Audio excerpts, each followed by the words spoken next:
Kepedihan Seroja. Aku bertemu Aruna saat dia sedang selfie di dekat serambi Masjid Jami Tegal Sari. Tak jauh dari batu tangga peninggalan kerajaan Majapahit terpasang. Kupikir dia hendak menghampiri, tapi ternyata dia melanjutkan selfie-nya di bangunan kuno beratap limasan sebelah timur masjid. Kang Dharma, ya ampun, apa kabar Kang? Sudah nikah? Rumah Kang Dharma dekat sini ya? Dia memekik memanggil namaku. Beberapa orang menoleh ke arah kami. Lalu dia menutup mulutnya saat menyadari suara terlalu lantang. Aruna tidak berubah sejak zaman mondok. Dia ceria, molek, pemberani, khas putri-putri saudagar. Iya deket. Belum aku Run.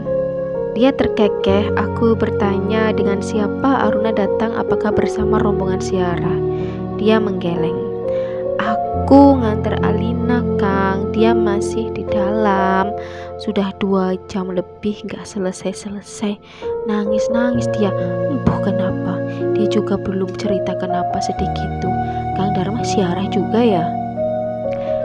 Aku terhanya kaget, bingung. Lalu ku ingat pertemuan kami di dalam Yai Hanan belum lama ini. Saat ku antar anak-anak yatim, waktu itu Suhita memang merah, kelopaknya basah, bulu-bulu matanya berair, kesedihan begitu nyata di wajahnya.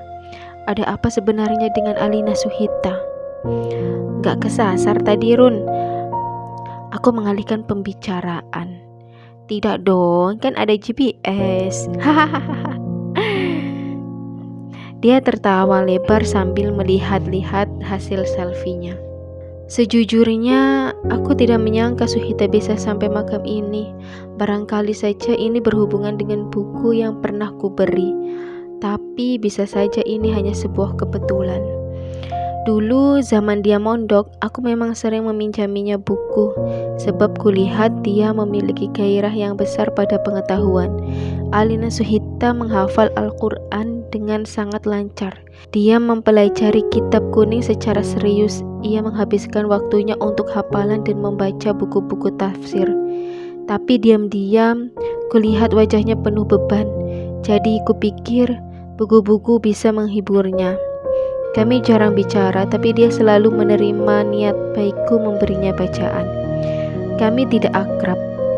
Dia bahkan tidak pernah bertanya dari mana asalku, sudah berapa lama aku menjadi ketua pondok, atau diniah kelas berapa saja yang kuampu.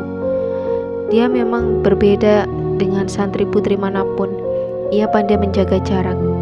Alina Suhita dikenal semua orang sebagai calon menantu Kiai Hanan. Dia sangat baik menjalankan peran itu, sampai semua orang mengatakan betapa beruntungnya Kiai Hanan akan punya menantu yang cantik dan gilang gemilang. Sebab semua orang tahu putra tunggalnya, Gus Biruni, masih sangat jauh dari alim dan khodik sebagaimana dirinya. Gus Biru dikenal sebagai seorang aktivis dan belum tampak ketertarikannya untuk meneruskan pesantren. Aku kenal Kiai Hanan karena beliau adalah sahabat Kiai kami, Kiai Ali. Aku sering diminta menemui Kiai Hanan untuk menyampaikan atau menyerahkan sesuatu. Kabar yang kudengar, Kiai Hanan pernah menyuruh putra tunggalnya itu mencari ilmu di Timur Tengah, tapi ditolak. Ia lebih senang dan nyaman dengan kehidupan pergerakan. Mungkin sebab tirakat Kiai Hanan, ia menemukan calon menantu yang persis seperti doanya, perempuan yang santun, pintar, dan matang ilmunya. Dialah Alina Suhita. Apalagi Suhita adalah putri Kiai besar. Ibunya yang asli Salatiga langsung bisa membaur di pesantren kakeknya. Ibunya seorang bunyai sekaligus pendiri semua lembaga pendidikan formal di lingkungan pesantren itu. Keluarga besar Alina Suhita terkenal di seluruh Mojokerto. Minat Suhita pada wayang dan dunia Jawa ia warisi dari kakeknya yang tinggal di Salatiga. Alina Suhita memang lebih sering pulang ke rumah kakeknya daripada ke Mojokerto. Dia menyukai wayang, menikmati itu sebagai sebuah selingan lalu jadi pedoman. Ia memang mewakili keagungan dan kelembutan karakter perempuan Jawa. Jadi menurutku, buku-buku tentang dunia Jawa sangat penting untuknya. Tapi dia selalu berhati-hati. Setiap aku memanggilnya, kewaspadaannya padaku membuatku semakin menghormatinya dan tentu saja mengaguminya. Maka hadirnya dia di makam ini mau tidak mau membuatku terseret pada sebuah ingatan.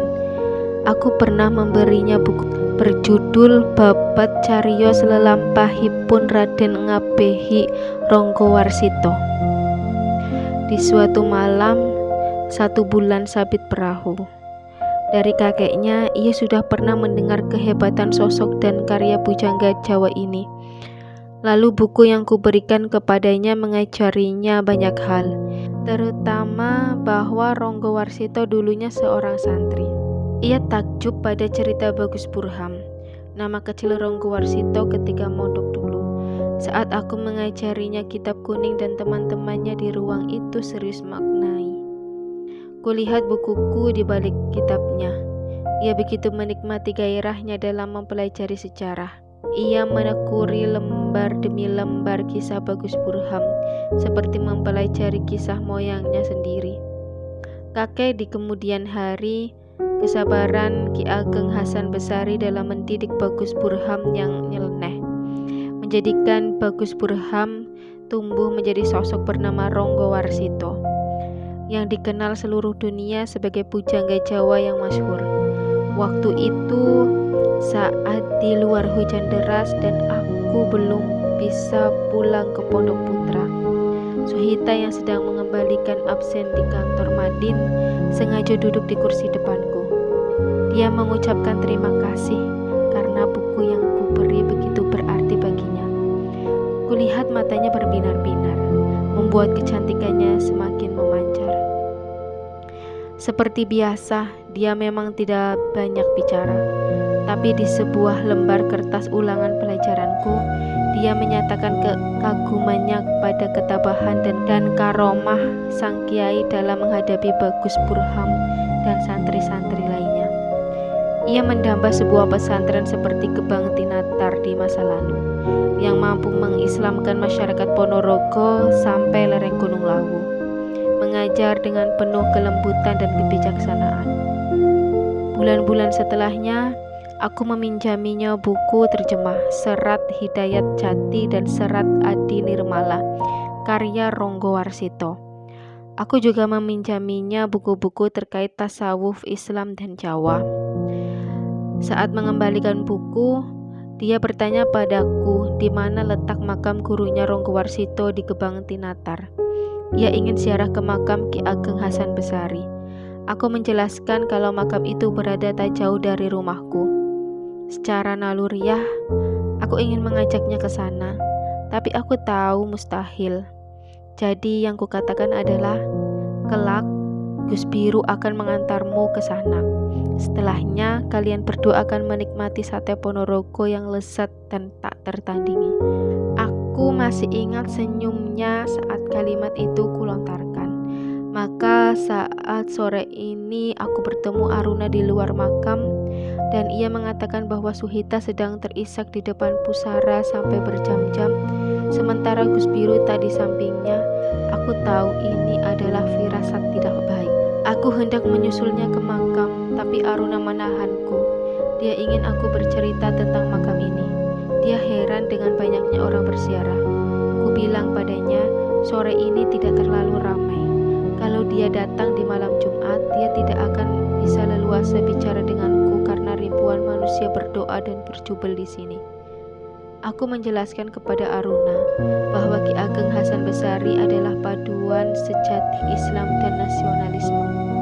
Nasabnya dari pihak ibu terhubung sampai Kanjeng Nabi, sedang nasabnya dari pihak ayah sampai pada Raden Wijaya, penguasa Majapahit.